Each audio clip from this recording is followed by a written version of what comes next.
Digital Congo, la télévision numérique.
Nouvelle session d'information sur Digital Congo. Au sommaire, ouverture ce mercredi à Kalemi de la 11e session de la conférence des gouverneurs. Le chef de l'État qui a ouvert ses assises a plaidé pour une gouvernance responsable.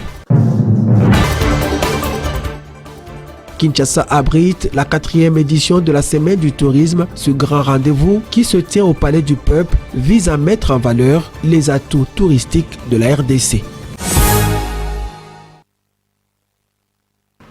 Merci de choisir Digital Congo pour vous informer et vous êtes bien. Dans l'actualité ce mercredi, c'est parti pour la 11e édition de la conférence des gouverneurs qui se tient à Kalemi, chef-lieu de la province du Tanganyika. L'ego de ces assises a été donné par le chef de l'État, Félix-Antoine Tshisekedi, devant les membres du gouvernement, les députés, sénateurs et autres personnalités qui ont fait le déplacement de Kalemi. Le chef de l'État, Félix-Antoine Tshisekedi, a plaidé pour une gouvernance responsable, gage du développement socio-économique de la République démocratique du Congo. Le commentaire est signé Rosie Motela. Cette année, la conférence des gouverneurs est orientée sur le programme de développement des 145 territoires. Durant 3 jours, les chefs des exécutifs provinciaux réunis à Kalemi vont échanger autour du thème « Renforcer la gouvernance des provinces afin d'assurer la cohésion communautaire, facteur clé de la réussite du programme de développement des 145 territoires ». Dans son mot, le président de la République, qui a donné le go à la 11e édition de la conférence des gouverneurs, a appelé ces derniers à la gouvernance responsable, transparente et efficace, gage du développement socio-économique de la République démocratique du Congo. Félix-Antoine Tshisekedi qui sollicite l'implication de tous.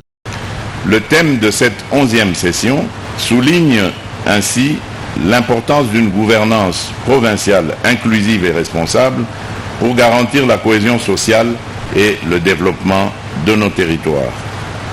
À ce titre, il nous revient à tous, en tant qu'acteurs engagés, de faire preuve de détermination et de collaboration pour accélérer la mise en œuvre des initiatives prévues dans le cadre du PDL 145 territoires.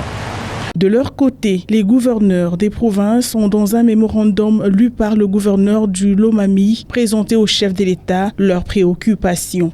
Sur le plan politique, le collectif de gouverneurs de province relève la pratique presque constante de certains élus provinciaux de continuer à faire de leur pouvoir de contrôle sur l'exécutif et les services publics un objet de chantage. Sur le plan financier, le collectif de gouverneurs de province relève le non-paiement de la rétrocession due aux institutions provinciales, le non-paiement de gouverneurs de province depuis la précédente législature. Actualité oblige, les gouverneurs des provinces ont dit leur soutien au projet de changement ou de révision de la Constitution envisagé par le chef de l'État. S'agissant particulièrement de la question des changements de la Constitution, le collectif des gouverneurs de province soutient à l'unanimité cette démarche car cette Constitution comporte beaucoup de faiblesses et invite la population à soutenir ces changements légitimes. Soulignons par ailleurs que ces assises sont également une occasion pour les gouverneurs de brosser les tableaux de leurs provinces respectives. Et vous le savez, c'est hier mardi que le chef de l'État, Félix-Antoine Tshisekedi, est arrivé à Kalemi, chef-lieu de la province du Tanganyika. Félix-Antoine Tshisekedi était accueilli par une foule immense qui l'attendait depuis plusieurs heures. Déjà à l'aéroport de Kainda, la mobilisation des cadres et militants de la plateforme politique de Fifi Masuka, gouverneur du Lalaba, était très remarquable. Regardez. Faisant preuve de son engagement en tant que fille aînée de l'Union sacrée de la nation, comme l'appellent affectueusement ses partisans, la gouverneure du Lalaba est arrivée le lundi 23 novembre à Kalemi dans la province du Tanganyika. 24 heures avant l'atterrissage du chef de l'État pour prendre part à la 11e session de la conférence des gouverneurs. Sur place, Fifi Masuka Saini a mobilisé la foule des cadres et militants de sa plateforme politique pour réserver un accueil chaleureux au président Tshisekedi. Se confiant à la presse, c'est avec enthousiasme et détermination que Fifi Masuka Saini s'est exprimé notamment sur le changement ou la révision constitutionnelle initiée par Félix-Antoine Tshisekedi Tshilombo. Donc nous souhaitons une bonne arrivée à notre chef de l'État. Il a déjà commencé à partir de Kisangani. Il a dit. Donc nous sommes très prêts. À un changement ou révision de la Constitution. De diversifier notre économie en allant vers d'autres secteurs porteurs d'emplois, de richesses et qui pourront nous permettre de développer notre économie. Je sais que vous êtes un peuple mature. Vous êtes un peuple qui a mis en difficulté toutes les dictatures qu'il y a eu dans ce pays. Vous êtes un grand peuple et vous savez ce qui est bien pour vous et ce qui n'est pas bien pour vous. Quant à la 11e session de la conférence des gouverneurs, elle a débuté ce mercredi 27 pour prendre fin le vendredi 29 novembre 2024. Événement, il faut le dire, qui fait surtout honneur au jeune gouverneur du Tanganyika, Christian Kitungwa. Également dans l'actualité, projet de changement de la Constitution de la République démocratique du Congo, le FPCN de Claude Nyamugabo soutient l'initiative du chef de l'État Félix-Antoine Tshisekedi dans une déclaration politique faite ce mercredi à son siège de la Gombe dans la ville de Kinshasa. Le secrétaire général de cette formation politique s'engage à transmettre quelques propositions à la commission constituante qui sera mise en place par le chef de l'État. Les propos de Vincent Goy sont recueillis par Brandon Bameko et Timothée Piamboula. À cet effet, le bureau politique du Front pour un Congo nouveau rappelle à l'opinion publique que 18 ans après son entrée en vigueur, la constitution actuelle, qui a subi des modifications, est devenue obsolète, vulnérable et inadaptée aux aspirations du peuple congolais, dont les réalités ont suffisamment changé de 2005 à ce jour. Il se dégage par conséquent l'évidence d'un changement devenu impératif afin d'assouplir le fonctionnement régulier des institutions de la République, des provinces et des entités territoriales, tant décentralisées que déconcentrées, telles que soutenues par le président de la République, son Excellence M. Félix-Antoine Tshisekedi Tshilombo.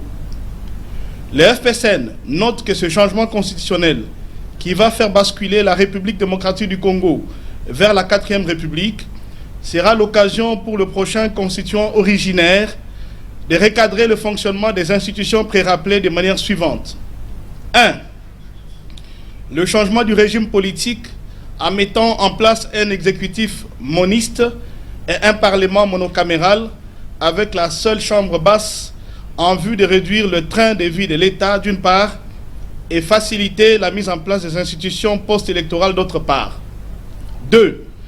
La reprise de la charge de l'organisation des élections dans notre pays par l'administration du ministère de l'Intérieur, entraînant ainsi la suppression de la CENI et d'autres institutions d'appui à la démocratie.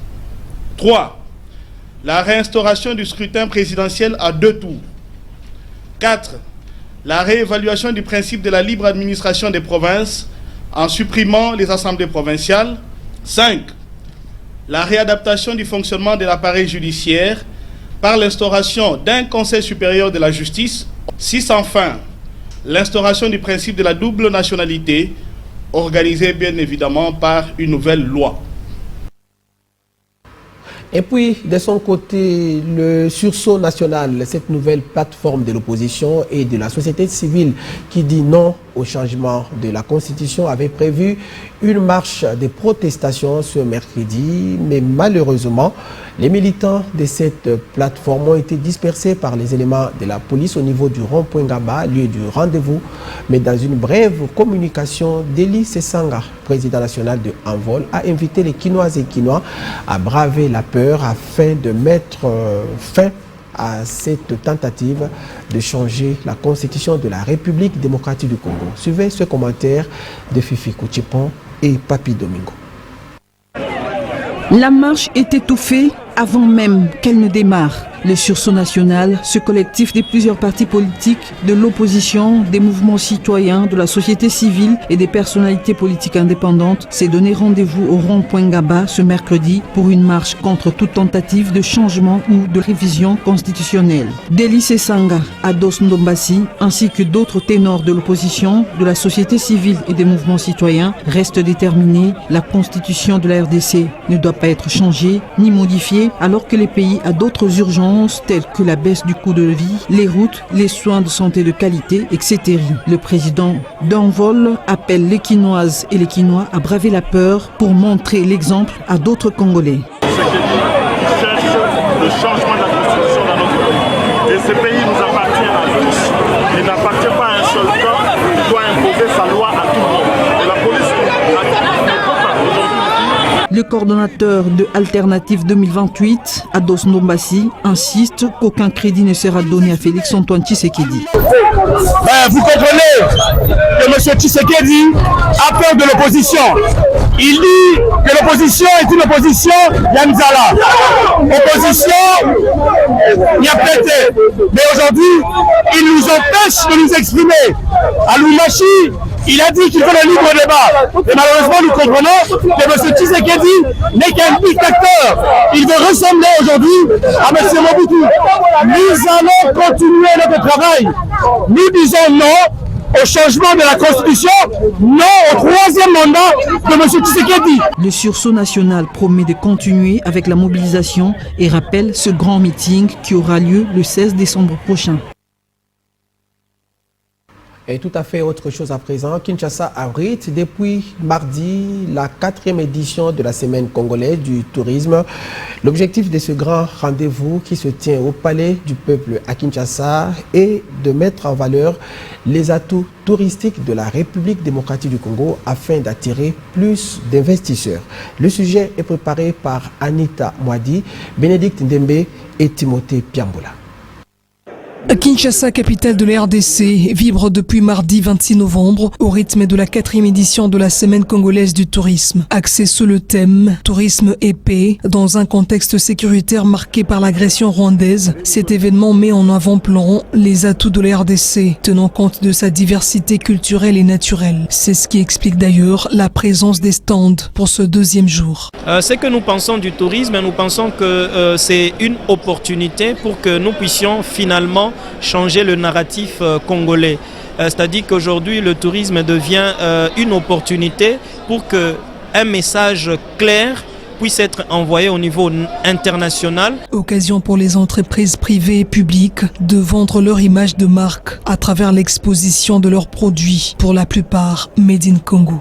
Ah ouais, j'ai effectué le tourisme en Italie comme chrétien catholique pour visiter la basilique Sainte Rita, les colisées romains. Mais même ici au Congo, il m'arrive des fois de visiter certains sites. Oui, c'est très important parce que les sites, ça fait partie de la vie de tout un peuple. Il faut visiter les sites touristiques d'un pays pour découvrir ce que l'avenir Et ce qu'a été ce peuple-là depuis de longues années et jusqu'à aujourd'hui. Lancée par le ministre de tutelle, la semaine congolaise du tourisme va se clôturer le dimanche 30 novembre prochain. Il faut noter aussi que la province du Lualaba participe activement à cette semaine congolaise du tourisme qui se tient au Palais du Peuple. La délégation de la province du Lualaba, qui est conduite par le ministre provincial du tourisme, a pour mission de vanter les atouts touristiques du Lualaba à cette rencontre.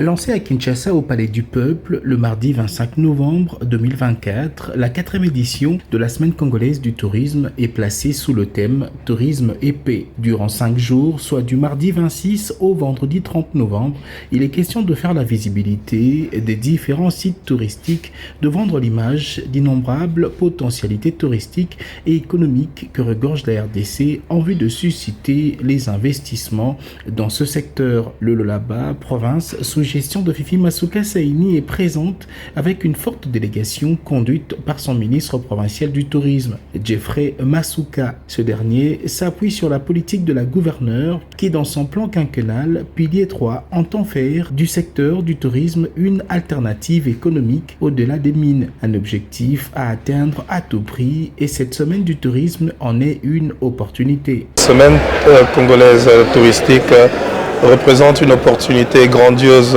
pour nous, d'abord en tant que ministre provincial du tourisme, et avoir une semaine qui réunit tout le monde venant de partout ailleurs, pas seulement du Congo, prouve à quel point que la province du Lualaba en particulier et tous les autres provinces et le pays entier ne recherchent que la paix. Et cette semaine est là pour vous faire découvrir tout ce que nous avons de meilleur à offrir. Lancé par le ministre Didier Pambia, ce grand rendez-vous du tourisme qui réunit investisseurs, bailleurs de fonds, porteurs des projets d'intérêt touristique, acteurs et opérateurs venant de divers horizons devrait servir en effet d'un cadre interactif d'échange et de mutualisation pour revitaliser le tourisme en RDC. Également dans l'actualité, la ville de Vienne en Suisse a abrité lundi 25 novembre la conférence ministérielle sur la science, l'innovation, les applications nucléaires et le programme de la coopération technique. La République démocratique du Congo, notre pays, était représenté à ce forum par le ministre de la Recherche scientifique. Gilbert Kabanda a salué cette coopération entre la République démocratique du Congo et l'Agence internationale à l'énergie atomique. Le commentaire est fait par John Zati.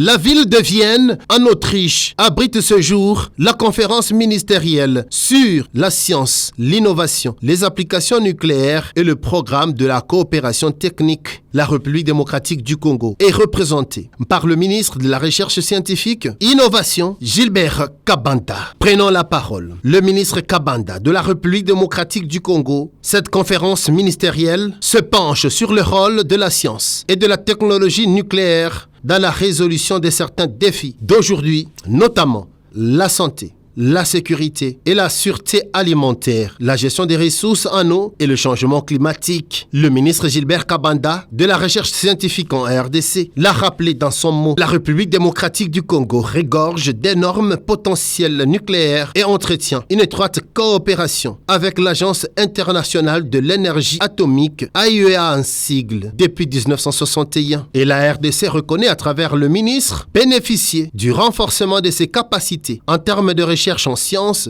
et techniques nucléaires dans divers domaines, intéressant les applications pacifiques de l'énergie atomique par le biais de nouveaux projets de coopération technique, notamment l'AFRA et la RDC, qui remercie l'agence pour l'initiative d'appuyer les États membres à moyen et faible revenu dans leurs efforts de lutter contre le cancer à travers le projet Rise of Hope, mais aussi contre les zoonoses à travers le projet Zodiac. Les initiatives sont intenses pour que la RDC en tire le maximum de bénéfices, a tenu à signaler d'emblée Gilbert Kabanda dans son adresse. Depuis 2024, la RDC a inscrit dans la loi des finances une ligne budgétaire pour le démarrage effectif des travaux de construction du centre de diagnostic multidisciplinaire et de radiothérapie, ainsi que le redémarrage du réacteur nucléaire de recherche. Toute la reconnaissance de la République démocratique du Congo à travers le ministre à l'Agence internationale de l'énergie atomique pour son accompagnement multiforme. Les partenaires de la RDC sont invité à une coopération pour la matérialisation de ce projet. Gilbert Kabanda a clôturé son speech par une invitation à tous les autres partenaires de venir booster les recherches en sciences et techniques nucléaires pour consolider leur usage pacifique.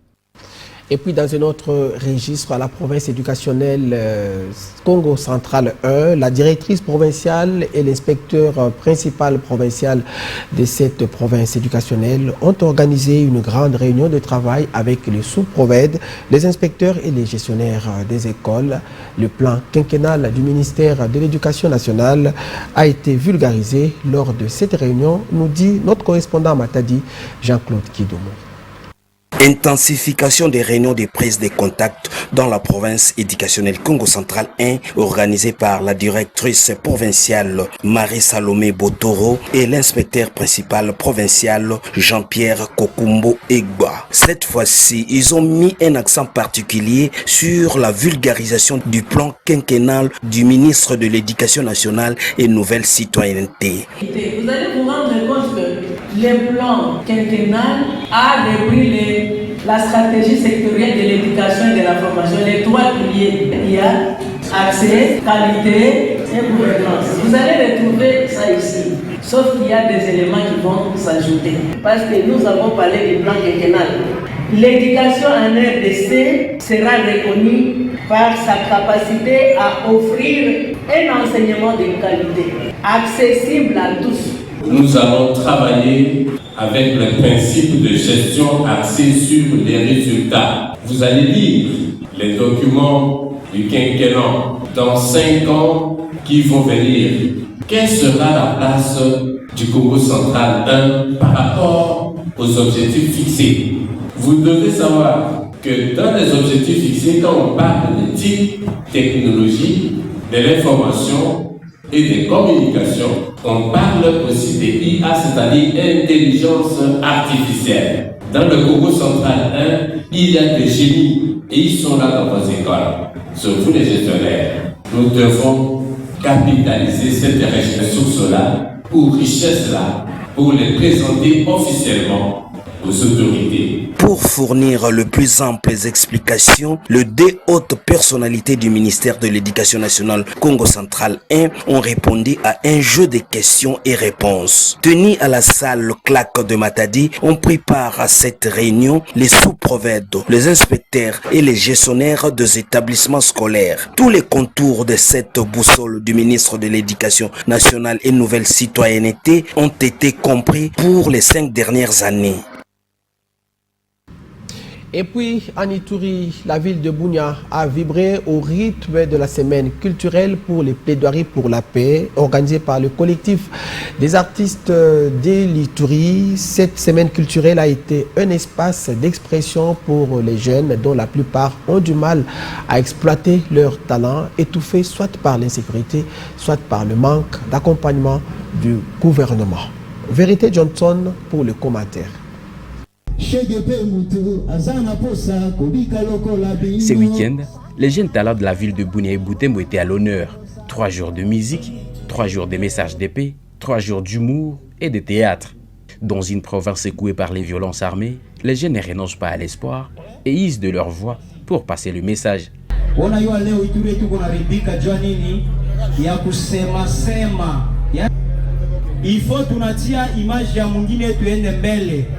Semaine culturelle organisée par les collectifs des artistes de l'Ituri sous le thème Un monde 1000 mots. Objectif atteint par les organisateurs. Le seul message que je dois adresser aux autorités, c'est essayer de soutenir ce genre d'activités parce que ça essaie d'encadrer la jeunesse et de réunir la jeunesse pour partager ensemble un message de paix. Comme vous le savez, nous sommes dans des régions là où il y a toujours des problèmes interethniques, chose qui ne doit pas continuer à persister. C'est pourquoi nous, comme les organisateurs, on a toujours misé sur comment organiser des activités comme ça qui peut essayer de réunir toutes les personnes, tous les artistes qui viennent des différentes communautés pour essayer de partager ensemble une bonne philosophie pour un monde meilleur. À Bunia, musiciens, danseurs, comédiens malgré leur talent, souffrent de l'absence d'une politique d'accompagnement mise en place par les autorités. Ils ont du mal à s'offrir une lumière loin de frontières suite aux moyens limités.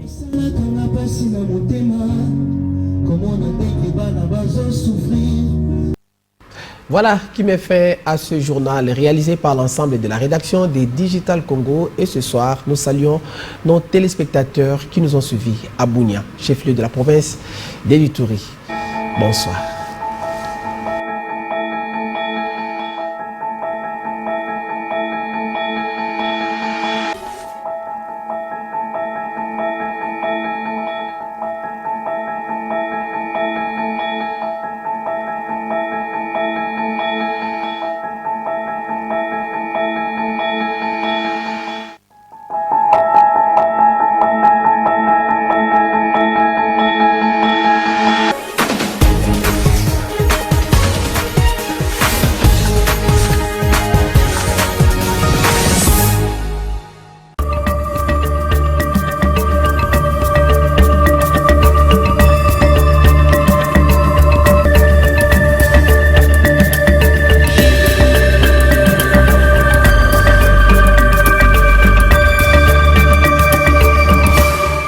Bienvenue à la lecture des journaux parus ce mercredi 27 novembre 2024 à Kinshasa. Commençons par Structure News qui a placé à sa une Félix Tshisekedi chaleureusement accueilli à Kalemi. Le chef de l'État y est arrivé à Kalemi, chef-lieu de la province du Tanganyika, pour, entre autres, ouvrir ce mercredi la 11e session de la conférence des gouverneurs de province dont le thème est renforcer la gouvernance des provinces afin d'assurer la cohésion communautaire, facteur clé de la réussite du programme de développement local des 145 territoires PDL 145T en sigle.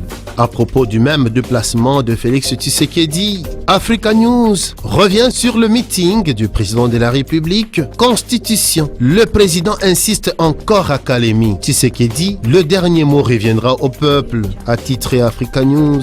Félix Tshisekedi est arrivé mardi en fin d'après-midi à Kalemi et a tenu un meeting populaire au terrain Maendeleo, insistant sur son projet de changer la constitution, disant cette fois-ci que le dernier mot reviendra au peuple. Africa News cite le chef de l'État et écrit « Vous êtes un grand peuple, vous savez ce qui est bien pour vous et ce qui n'est pas bien. Je veux le libre débat entre ceux qui sont pour et ceux qui sont contre. Le moment venu, le dernier mot reviendra à notre peuple, a déclaré Félix Tshisekedi, repris par Africa News. La conférence des gouverneurs revient également dans Eco News. On peut apercevoir à la une, conférence des gouverneurs à Kalemi, rien de nouveau sous le soleil. On peut lire dans Eco News que, au fil des années, le rendez-vous est devenu presque une routine. On se réunit aux frais du trésor public pour des résolutions qui prendront directement le chemin des tiroirs sans la moindre exécution. Pour les nouveaux chefs des provinces, en tout cas la plupart à l'exception de Kiabula du Haut-Katanga et Masuka du Lualaba, ça sera leur premier baptême du feu. Bref, rien de nouveau ne sortira de Kalemi. On peut trouver dans Africa News. Le journal s'intéresse plutôt à ce qui se passe au palais du peuple et lâche à sa une. Honte à l'Assemblée nationale, la corruption à la manœuvre pour étouffer la motion de défiance contre le ministre Alexis Guizaro. Comme si les manœuvres de la première ministre étaient pour gagner du temps et favoriser la corruption, écrit le journal. Certains députés signataires de la motion de défiance, notamment MLC, UNC, AFDCA, 2ATDC, ont déclaré avoir retiré leur signature. Une vieille pratique teintée de corruption bien connue pendant les anciennes législatures et qui a poussé au réajustement du nouveau règlement intérieur de la Chambre basse du Parlement qui rend sans effet tout retrait d'une signature déjà apposée. Révèle et conclut le journal. Un autre journal a titré dans ce même sens et encore à la une, changement de la constitution, Tshisekedi en opération de séduction devant les Congolais de Kalemi. Titre à la une de Congo Nouveau. Et voilà qui vient mettre un terme à cette revue de presse. Merci de nous avoir suivis.